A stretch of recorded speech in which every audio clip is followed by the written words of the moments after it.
मुंबईत ठाकरे हरले म्हणजे मराठी माणूस हरला का? नाही, मराठी माणूस का एवढा कमजोर वाटला का यांना? याच मुंबईसाठी 107 मराठी माणसांनी प्राणाचे बलिदान दिले, हे विसरू नका. परंतु अमराठी एकत्र आले आणि मराठी विखुरलेले दिसले आणि याच विजयाचे फटाकले गुजरातला, बिहारला आणि चेन्नईला फोडले गेले. का?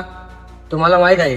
सांगायला नकोच. टीका करणाऱ्यांनो, आम्ही विकलो नाही गेलो किंवा आम्ही हिंदुत्व सोडलंय, कारण आम्ही तुमच्यासारखे पक्षाला किंवा नेत्याला बाप नाही मानत. मी मराठी स्वाभिमानासाठी 2 व्हिडिओज काय बनवल्या तर भैयांच्या धमक्या यायला लागल्या मला. यांची आताच कशी एवढी हिंमत होते?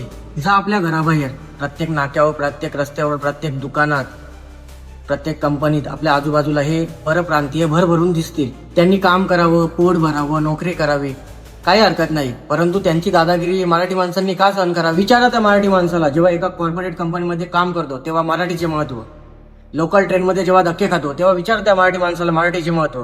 भर बाजारात मराठी नाही बोलणार अशा धमक्या येतात तेव्हा विचार त्याला मराठीचे महत्व.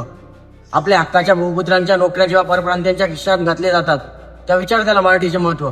आणि मराठ्यांना कोणी राष्ट्रधर्म शिकू नये, सगळे बिलात लपून बसले होते ना, तेव्हा मराठी 1400 किलोमीटर दूर या देशाच्या आणि धर्माच्या रक्षणासाठी पानिपतावर एकटे लढत होते. मराठी देश